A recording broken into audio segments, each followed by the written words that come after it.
all the people are all of the Israelites. They were all sprinkled and they were taught how to love God when they got the law. If you're not an Israelite, then you were never sprinkled with the blood. You were never bound by the covenant. That's why I use the example of a marriage or a relationship, because you can understand, right? That's the intimacy between you and that other party. So the Most High has a marriage and a covenant between him and the Israelites. If I'm not an Israelite, I was never given the law. I can never love God with all my heart, my mind, my body, and my soul. You understand that so far? I do. All right, now go back to go to John the 3rd chapter. Right? So if I'm not an Israelite, I can never love God. You just said you understand. I do, but I don't. But that's the thing, though, right? Israelite, and then you talking about the Edomites, and I'm just talking about salvation. So I understand what you're saying, as in like only Israel can receive salvation. That's how you're trying to answer my question. So I understand that. But when you read it, it says the whole world, though. It don't say a particular nation. Okay, all right, let's read that. Give me John chapter 3. John chapter 3, verse 16. For God so loved the world. You asking everything we went into the Sabbath service, brother. We're going to give the Sabbath service link after this Most High will. Right? Now listen to this. That he gave his only begotten Son, that whosoever believeth in him should not perish, but have everlasting life. Right, so what does that mean? What is your position on that verse? My position is that Jesus came to save the whole world, and whoever believes in him shall have everlasting life. That's so any race, any ethnicity, any nationality, black, brown, blue, yellow. It don't say it there. All right, now what does the word world mean? Does that mean, what does that mean? The word world? Yes. We're in the world right now. But what does it mean? Okay, this is where we are. What does the world mean in John the 3rd chapter? The whole world. The New Testament was translated from what language, brother? Was it not Greek? The Greek. The Greek Aramaic, right? The Greek, right? Okay. So the word world in the Greek does not apply to your modern day understanding or definition. That's right. Okay. The word world means cosmos. It translates to cosmos in the Greek. And we're going to read that for you, brother. Cosmos? So, yes, cosmos. And we're going to help you understand what John the 3rd chapter 16 verse is talking about. Con, this is the word, this is cosmos, G2865. Right. So where are you reading it from? He's reading from the concordance, the lexicon. Yes. Y'all can look this up on your own. If y'all want, this is the blue. There's plenty of sites. If we add the book, we'll show y'all the book. We're looking it up online. Y'all can look it up online yourselves. Right? You looking it up, sister? All right, go on. It's like I read the wrong number. This is Strong's G2889. Cosmos, right?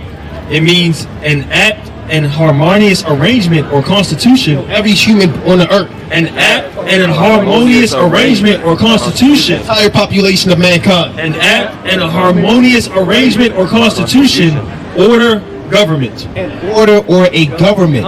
So when you have a harmonious constitution of things, things move in sync.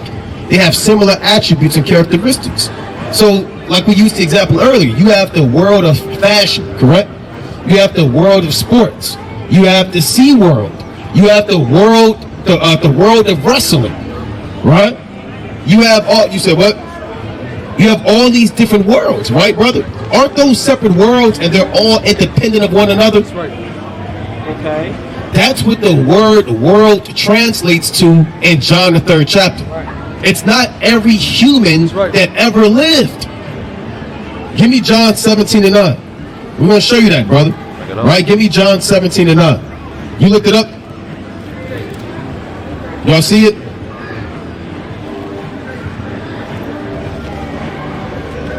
Did y'all find it? We found something. She's going to look into it. Okay, yeah, look into it, right? Be the church of Berea. Right? Bring that up. John chapter 17 and verse number 9. Now listen to this, okay? I pray for them. I pray not for the world. Read that again. I pray for them. I pray not for the world. Jesus Christ so loved the world, or the Most High so loved the world, but then Jesus Christ said, well, the hell with that. I'm not praying for the world. Right. Why is he saying he's not praying for the world right here? Are you telling me that it wasn't for it? No, well, I'm making the point that the word world has to be kept in its proper context. Right. Because you can't say that I so love the world that I'm going to send my son to die for the world. Then when he comes on the earth to do the mission, he said, the hell with that. I'm not praying for the world. So that would be a contradiction. What chapter is that? This is John chapter 17 and verse 9. Right? John 17 and 9. So the word world in John 3 and 16 has to be kept in its proper context. You said John 17 verse 9? Yes, John chapter 17 and verse number 9. Right? Give me Luke chapter 2 and 1. Come on, let me get this real quick. Hold on, drop that. Give me Luke 2 and 1 and give me James chapter 3 and 6 real quick. Luke chapter, Listen to this. Luke chapter 2 and verse 1. And it came to pass in those days that there went out a decree from Caesar Augustus that all the world should be taxed. That's the what? That all the world should be taxed. Did the Roman Empire tax every human that was alive? Or did they only tax people in their empire? But why does the Bible says that all the world should be taxed? We're already talking about where they're at, though, right? They're talking about the Roman Empire. Okay. That's a harmonious arrangement of things because they're all in subjection to the Emperor of Rome. Right. But it said all the world. So the word world does not always mean the entire universe or every individual that is alive. You have to keep it in its proper context. James chapter 3 and 6. Let me get that. James chapter 3 verse 6. And the tongue is a fire. What the Lord say? And the tongue is a fire. A world of iniquity. What is the tongue? A world of iniquity. The tongue is its own world. You have multiple worlds. The tongue is its own world. The Roman Empire is a world. There's a world that evidently Jesus Christ refuses to pray for. Right. In John the 17th chapter, give me Hebrews 11 and 3. You have multiple worlds that were created at the exact same time. Right? Let me get first Hebrews 11 and 3. Who got it? Hebrews 11 and verse 3. Through faith, we understand that the worlds, No, that's the world, singular. that the worlds, That's plural. Through faith, we understand, the Israelites understand that the worlds, W-O-R-L-D-S, that the worlds, were framed by the word of God. how many, there was more than one world, right? That was framed by Jesus Christ, correct? That's what the Bible is teaching you. When you understand the Hebraic mindset of the Israelites, we've always understood. We were talking about this earlier. We've always understood that there were multiple worlds. Right. But when you're in Christianity and a religion, you're taking an American approach. I'm not a, Well, brother, I'm just saying in general, not necessarily you, but our people, a lot of people take their understanding and they use their modern day linguistics and vernacular to understand a book about a Hebraic people. So it's always going to be a rift right there. You understand that, kid? Right? Now read that. We got two precepts. St. John, chapter 18, and verse number 20. Jesus answered him, I spake openly to the world. What did Jesus Christ say? I spake openly to the world. Did Jesus Christ go to South Africa? Did he travel to China? Did he go to Madrid in Spain? Did he go to Australia? Did he? No. But why is he saying I spake openly to the world? Who's the world that he spake openly to? you're telling me Israel, right? I'm asking you. Who did Jesus Christ speak openly to when he was alive? He came to save Israel. Well, brother, hold on. I'm just asking you a question. Who did Jesus Christ speak openly to when he was alive? To the comparison nations around him of Israel. Hold on. Right? Let's try it one more time. Right, the tribes. He went to each nation. What nation though? Israel. The Israelites. I just said that. Okay, all right, brother. Okay, my bad. The nations inside the. Well, remember the Israelites were scattered amongst the nations. So when he was alive, he spoke to the Israelites, right? And he also spoke to the non-Israelites as well. Okay, hold on, read it again, son. I'll be stumbling again. No, I'm just saying. We was there, No, brother. but he did though. Hold on. Read it. Right, read it again. I spake openly to the world. to tell you what the world is. I ever taught in the synagogue. What is that world? I ever taught in the synagogue and in the temple, whether the Jews, All nations. whether the Jews, Even heathen. whether the Jews always resort. So the world that Jesus Christ was talking about was the world of the Jews. That's the world. Bring it up. It's the book of Hebrews, chapter 1, verse 2. Have in these last days spoken unto us by his Son, whom he have appointed heir of all things, by whom also he made the worlds. Just one. The worlds. He made the worlds. So, is more than that? Bring that. Psalms chapter 90 and verse number 2. It says, before the mountains were brought forth, or ever, thou didst form the earth and the world. So you have the earth and the what? The world. There are two separate creations from the Most High God. The earth and the world. Here in this world, in America, we were taught that they're the same thing. Right. You understand? We were taught that by definition, the earth and the world are the exact same thing. The Bible makes a distinction. Right. You have the earth and you have the world. We have shown you that there are, through multiple verses, that you have more than one world. You have more than one cosmos. Right? Now listen to this. Wisdom of Solomon 5 and 18. Wisdom of Solomon chapter 5 and verse 18. He shall put on righteousness he shall put on righteousness as a breastplate, the true judgment instead of an helmet. Right. He shall take holiness for an invisible shield. The Most High is going to use the elect of the Israelites for his weapon of revenge. Right? Go on. His severe wrath shall he sharpen for a sword. Now his severe wrath shall he sharpen for a sword. In the world. And the what? In the world. Lord say. In the world. And the world shall fight with him against the unwise. Against the who? Against the unwise. So God said he's going to use the world to fight against the unwise. So how could everybody that's alive be the world when the world is going to fight against the unwise? Well, I'm gonna be honest. One, I don't read the Apocrypha because it's not canon. I only read the Bible. So I don't read the non-canon part of the scriptures. I only read the canon part of the scriptures, which is the Bible. So what? Hold on. So if you read it from the, I'm just being honest. All right, brother. Say your piece. Say your piece. I don't read from the Apocrypha, which I'm giving you context for. So I don't really follow the Apocrypha scripture. So when you read from it, it's kind of like, well, how does that correlate with the Bible? Do you know about the history of the Apocrypha? I'm listening. No, that's why I'm listening. Okay, all right. Now look, brother. This is the King James Bible. Okay. This is the 1611 King James Bible. This has the Apocrypha in it. It has the Old Testament and the New Testament and the Apocrypha in it. Right. The Apocrypha was taken out, well, not by the Israelites, it was taken out by the Protestant Church. Right. The Protestant Church was decreed by the Roman Catholic Church to take that out of the Bible. You can look at this. It has and it's in the Old English. This is before the letter J was even popular. You understand? So you have 15 books. Can the brother show them the table of contents? Just so y'all can see that for edification's sake. Right? Brother know what the table of contents is? It's like the 10th page or... Right? We're going to show you that. So, not to divert or deviate, but the Apocrypha is originally part of the King James Bible, brother. Yeah, that's the actual King James. The 1611. Your modern day editions in your New King James, they're actually missing books.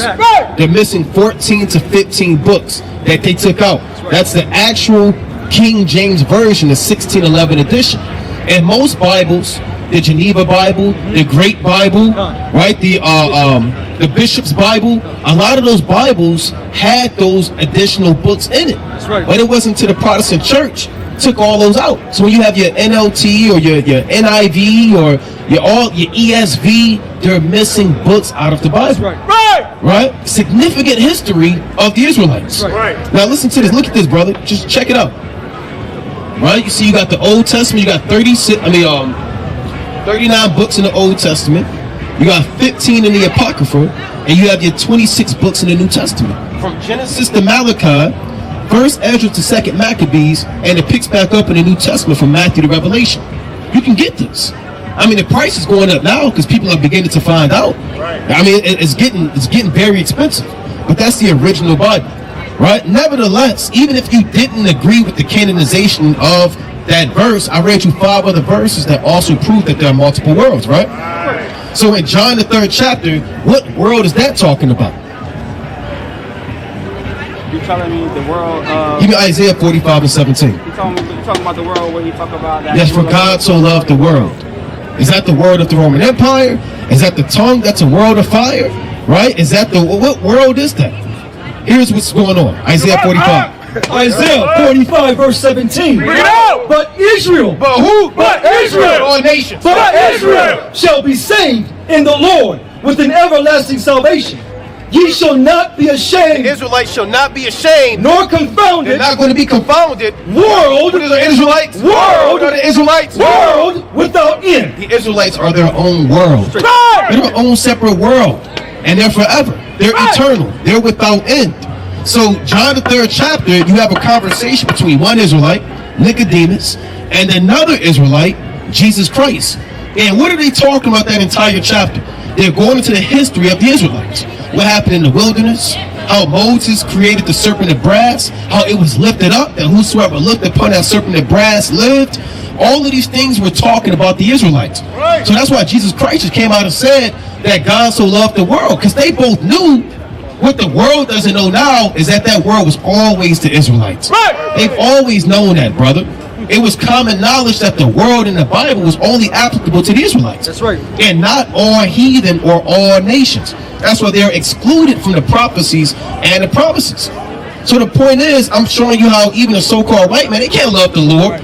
You said, well, what about John the 3rd chapter? John the 3rd chapter is backing up my point because John the 3rd chapter is showing that God so loved the Israelites. That's why Jesus Christ was sent. For the Israelites to reconcile them back to God by means of being an animal sacrifice. That's right. You understand? No, I get that. I get All right. that. I just don't agree. Okay, well, what don't you? You understand it, but you don't agree with your own understanding?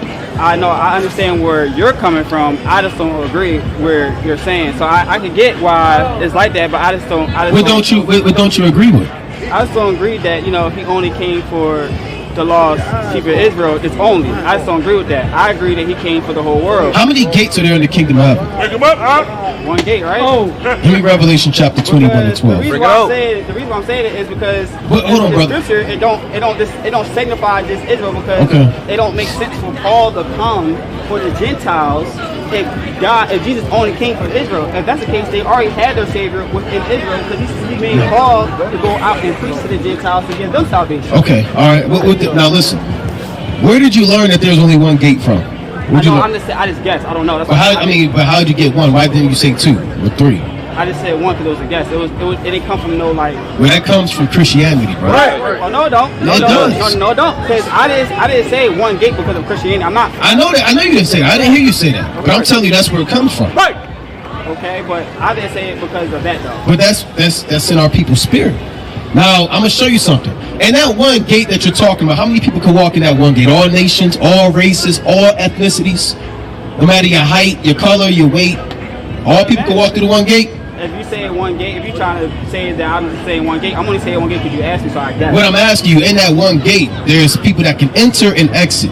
What people are allowed to enter through that gate and go into the kingdom of heaven? All people that believe in Jesus Christ? Of course.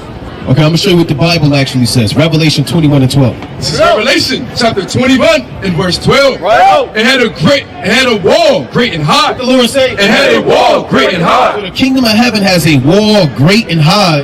And had 12 gates. So it had one gate. And had 12 gates. Why do you think there are 12 gates? It's because in Revelations it speaks about how Jesus, how when Judgment Day come, not Judgment Day. I always forget the word. Read on. It tells about how And at the gates, 12 angels. And at the 12 tribes first. Okay, hold on. And then it says the 12 tribes. It tells about the 144,000. Then it goes on and tells us how there's also a great multitude that follows behind them. Hold on, let's read on. 12 gates. It don't say that. There's a great multitude that follow behind them, brother. It don't say that right there. No, not there, but I'm Hold on, I'm reading. say the 12 tribes, and it breaks down the 12 tribes that's going to. Hold on, read on. I'm going to show you. And at the gates, 12 angels. And names written thereon. What the Lord say? And names written thereon. Which are the names of the 12 tribes of the children of Israel. So there's only 12 gates for the kingdom of heaven. For the 12 tribes of the children of Israel. There's not one gate like you said. There are 12 gates that are exclusively for the 12 tribes of Israel. That's the kingdom of heaven. Now, believe it or not, brother, the kingdom of heaven is actually a people. Right? It's actually a people. right. What people are literally the kingdom of heaven?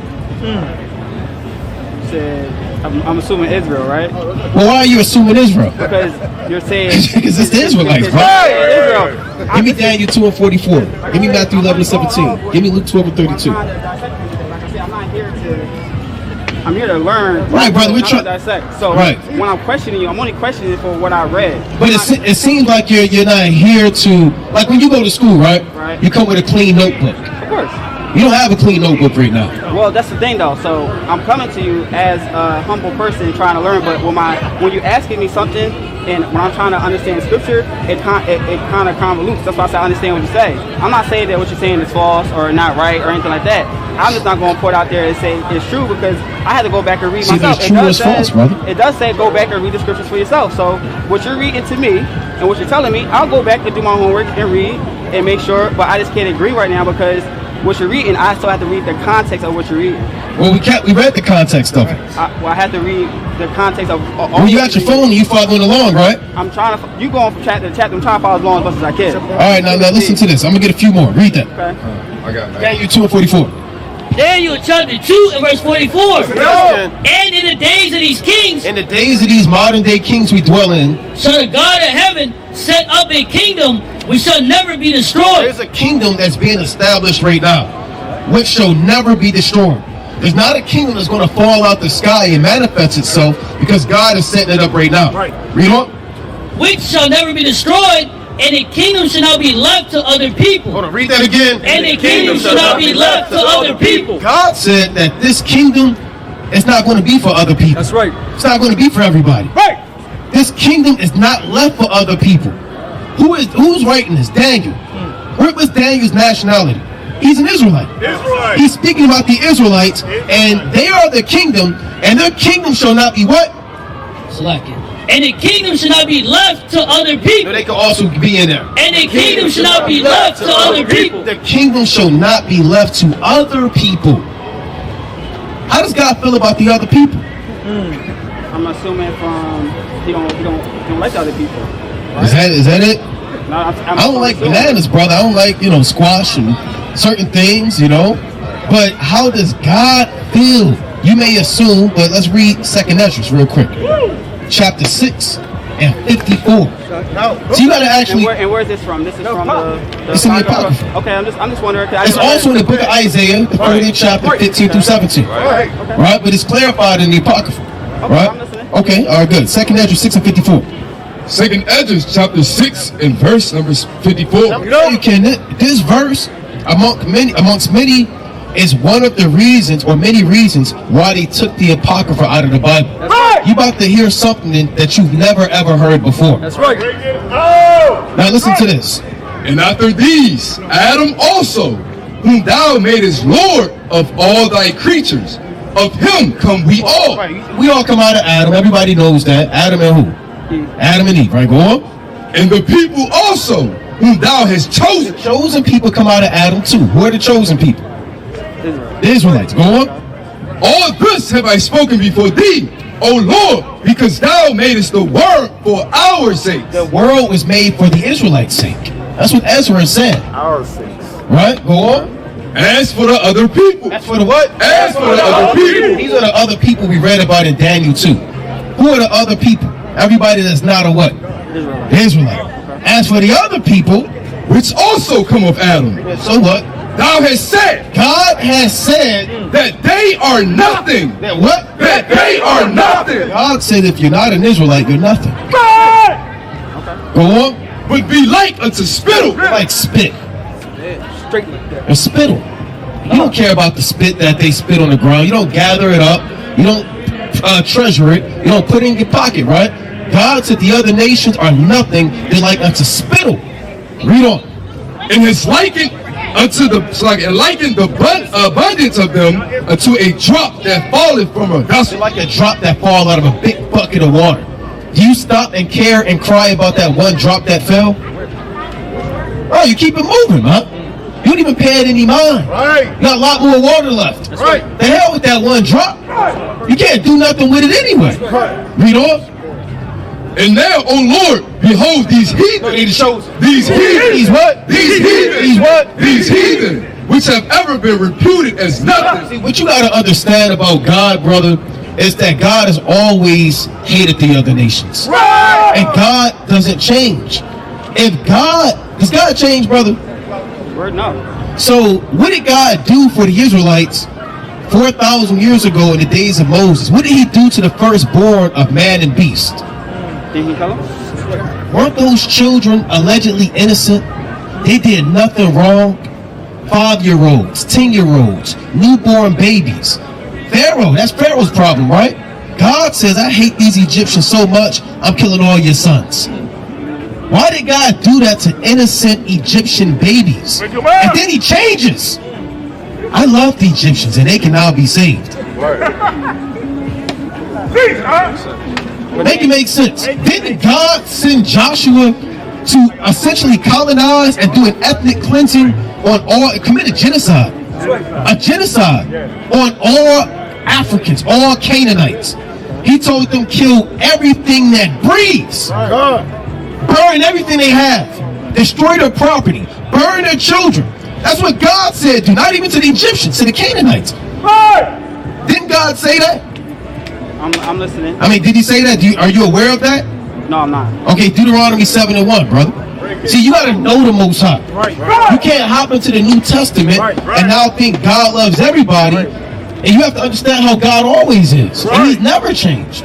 He's in the volume of the book. His demeanor don't change. His character don't change. His mission don't change. His people don't change, brother. Right? Listen to this. Read it. Deuteronomy 7 and verse 1. When the Lord thy God shall bring thee into the land whither thou goest to possess it, Right, when you go into the land of Canaan, and cast out many nations before thee, no, you accept them. I'm going to love them too. and have cast out many nations before thee. Right? The Lord said, it's people in that land. I don't care about them. Cast them out when you get there. Read on. The Hittites, The Hittites, and the Girgashites, The Girgashites and the Amorites, and the Amorites and the Canaanites, and the Canaanites and the Perizzites, and the Hivites, and the Jebusites, 7 nations greater and mightier than thou. listen to this. And when the Lord thy God shall deliver them before thee, thou shalt smite them and utterly destroy them. What the Lord say? Thou shalt smite them and utterly destroy them. Read. Thou shalt make no covenant with them. Don't make no peace with them. It's actually a sin to make a covenant with the heathen. Right? To be their friend. Go on. Nor shew mercy unto them. Don't do what? Nor show mercy unto I them. hate them so much. Don't you show them no damn mercy. If you show them mercy, I'm not showing you no mercy. That's what God said. The Most High God. But now in John the 3rd chapter, Jesus Christ said, to hell with the God of the Old Testament. I love all people now. I love all of the nations now. Everybody can be saved. Why come they weren't saved back then? Madness. Why kill them all and commit a genocide? Wouldn't that be bugged out? That's a wicked. That would be a wicked power. To murder and kill all children, women, and then change your mind. That was kind of an accident. Why don't you go ahead and save them now and they can be saved? Just believe. No, brother, it don't work like that, man. The Most High don't change. He don't change from the Old Testament and now he changed his mind in the New Testament. Right? Read on. It's a little bit more than that. Go on. Read it on. Neither shall I make marriages with them. Don't even marry a woman. They're horrible. Read on. Thy daughter thou shalt not give unto his son, No interracial marriage. nor his daughter shalt thou take unto thy son.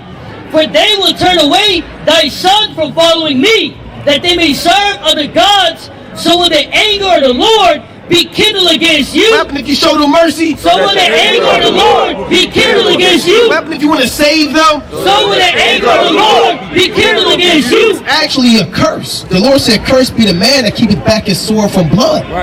You actually be punished and plagued with diseases and death by God if you don't take your sword out and thrust the heathen through, brother. Right, read on. So will the anger of the Lord be kindled against you? And destroy thee suddenly. Right? But thus shall ye deal with them. Here's how I'm going to show you. When you see these other nations, they're not Israelites. You see their babies. You see their children. You see their cattle. You see their men. Here's how I want you to deal with them. How would you deal with other nations, brother? Would you go into another land and just destroy it? Or would you go in there and kind of just, befriend everybody and teach people the gospel? What would you do? I will go into that nation and teach the gospel. Let's see what God said to you. Read on. But thus shall ye deal with them. Ye shall destroy their altars. No, show them mercy. Ye shall destroy their altars. Teach them the gospel. Ye shall destroy their altars, and break down their images, and cut down their groves, and burn their graven images with fire. For thou art an holy people unto the Lord thy He God. said, you're going to do this because you're not like them. You're going to murder and destroy all things they have because you're holy and they're not. He says, do this because you're sanctified and they're not sanctified. For thou art an holy people. That's a preposition. Okay. Hold on, there's a little bit more than that. For thou art a holy people to the Lord thy God. The Lord thy God hath chosen He thee chose y'all. He chose us. He chose the Israelites. to be a special people unto himself above all people. Everybody the same. Above all people. Everybody get equal. Above all people. Everybody bleed red. Above all people. That are upon the face of the earth. Who is above all? Hold on. I know you got a question. We're going to answer it. But who's above all people on the earth? I'm assuming Israel too. But they're not assuming, because it says it right here. There's no need to assume when this text is right in front of us. So who's, according to Deuteronomy 7:6, who's above all people?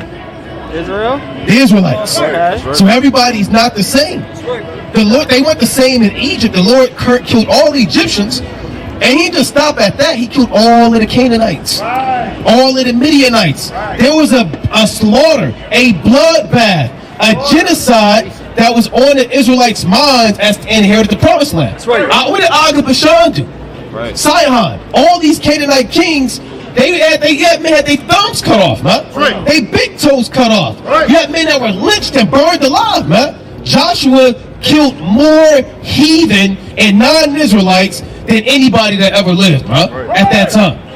So one thing y'all have to understand is that God doesn't change. That's right. And if God doesn't change, his people are the same. Right. Right? His people are the same. Now you got a precept, King? Yeah. Bring it up. It's the book of Judges, chapter 3, and verse 1. Now these are the nations which the Lord left to prove Israel. Save them. To prove Israel. So after the Lord sent them to destroy all of the heathen, he left a few people there. Why do you think God left them there? Let's find out. By them, even as many of Israel that have not known all the wars of So Canaan. you had Israelites that went into the land, but they wasn't equipped in war yet, right? Because their fathers already killed a lot of people. So the Lord left a remnant of heathen there. For what purpose? Only that the generation of the children of Israel might know, to teach them war. Do what? To teach them war. Save them. To teach them war.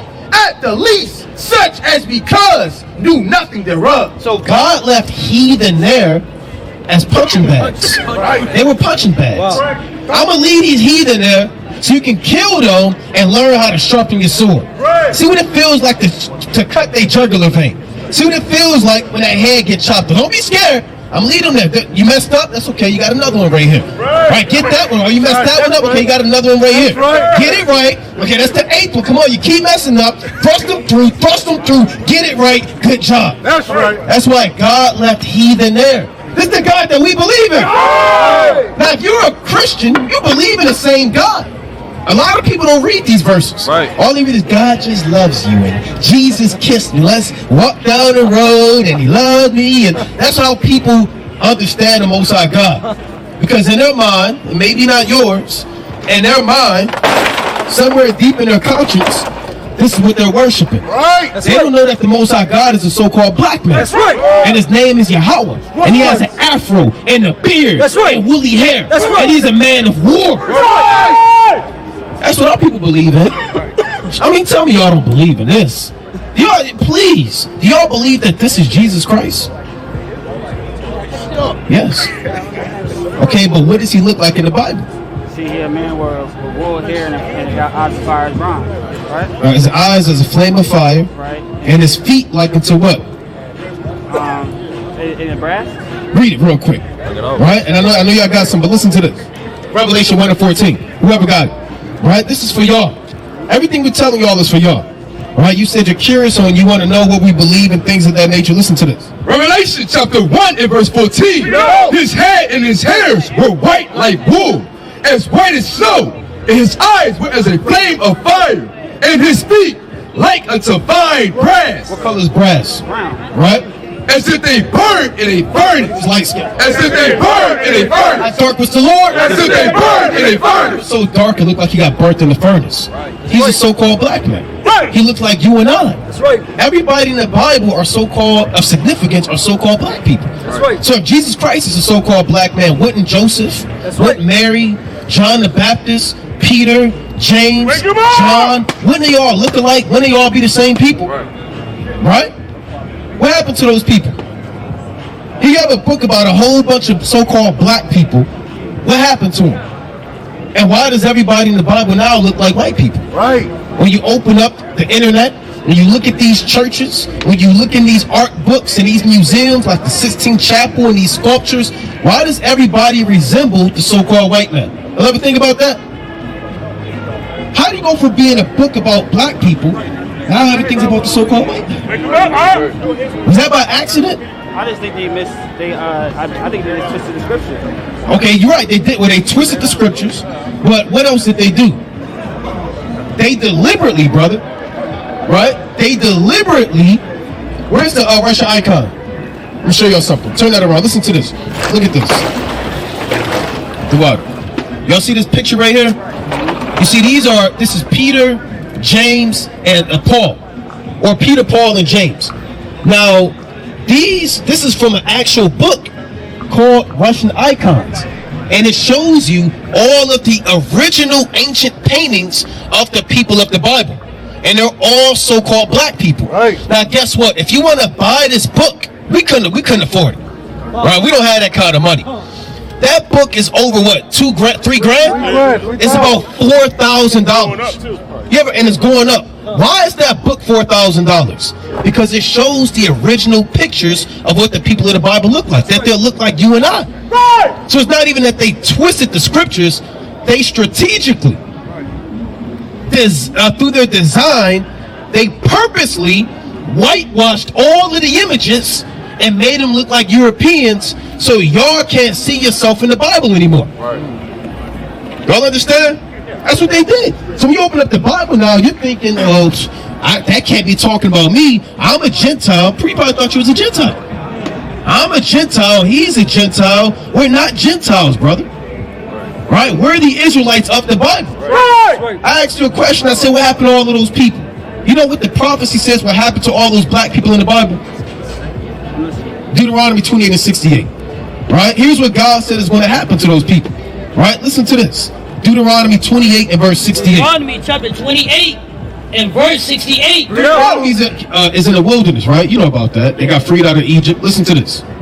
And the Lord shall bring thee into Egypt again. Read it again. And the Lord shall bring thee into Egypt again. So the prophecy to these Israelites is that they will go back into Egypt again. Right? Y'all know the Bible somewhat, right? What were they doing in Egypt? Wasn't they?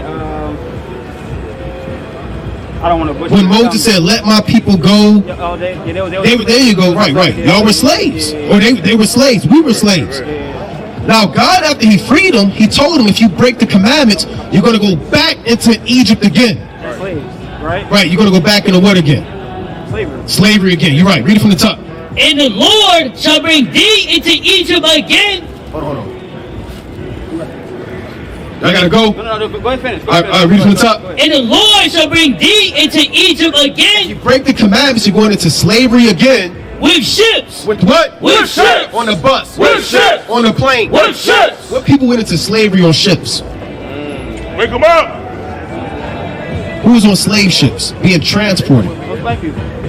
Black people. Is black people a biblical name?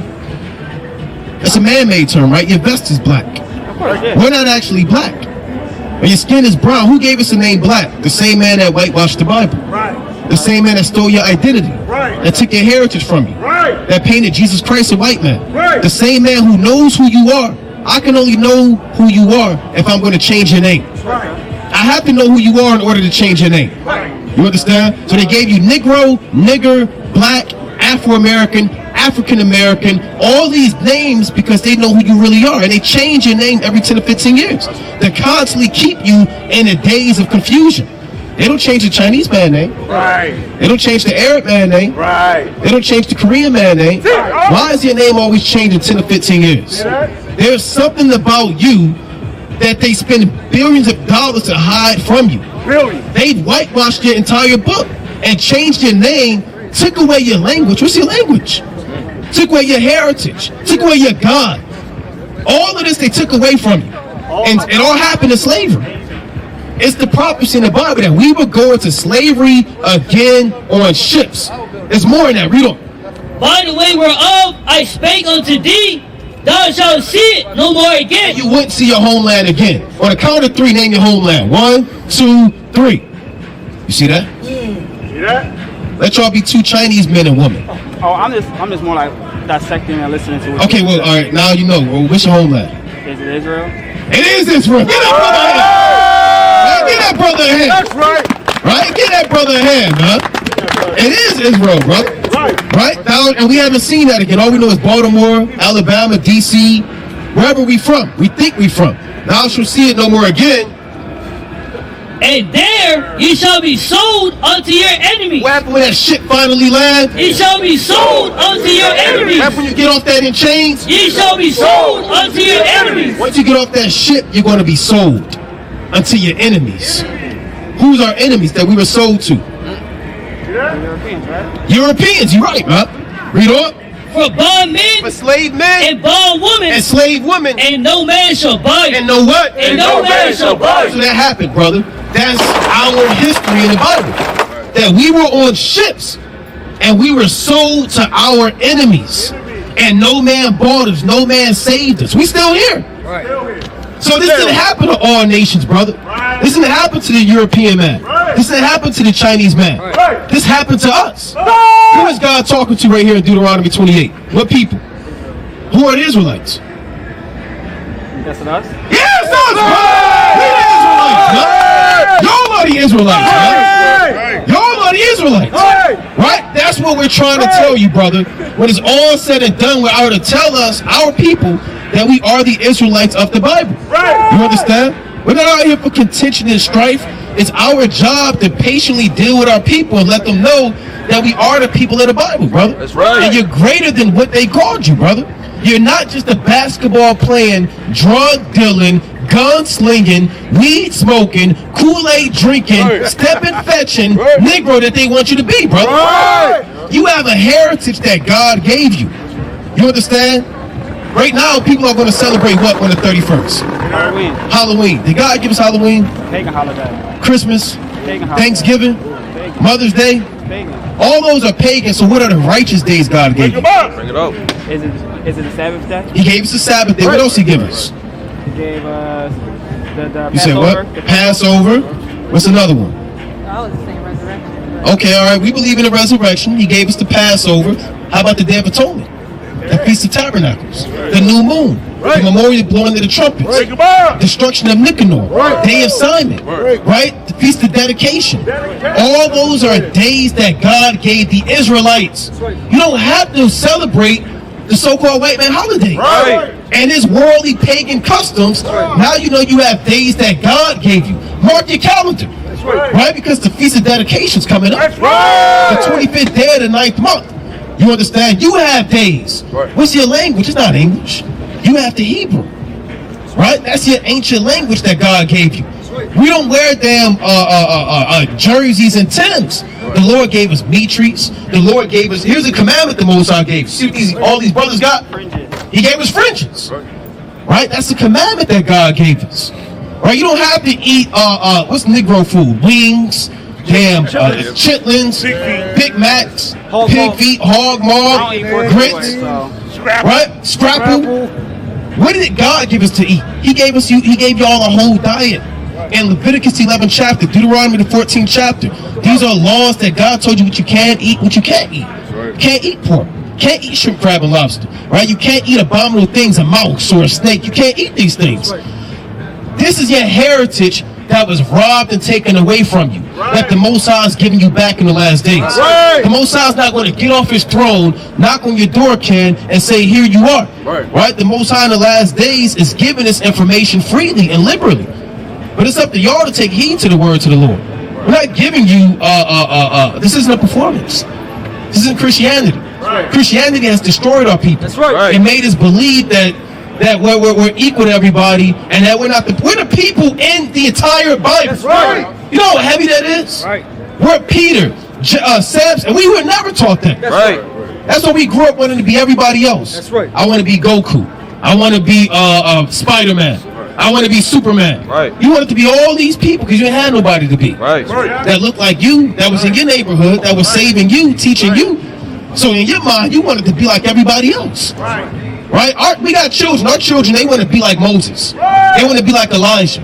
They want to be like Samson. They want to be like Daniel because they know that we are the people of the Bible. It's not a book of religion and Christianity. It is a book of records and history and prophecy for the Israelites. And every nation has a document. The East Indians, they got their own gods and books. Right. The Muslims, they got, or Arabs, they got their Quran and they got their gods they worship. We have the Most High God. And his name is Yahweh, and his son name is Yahweh Shah. And he's the savior and the redeemer of the nation of Israel.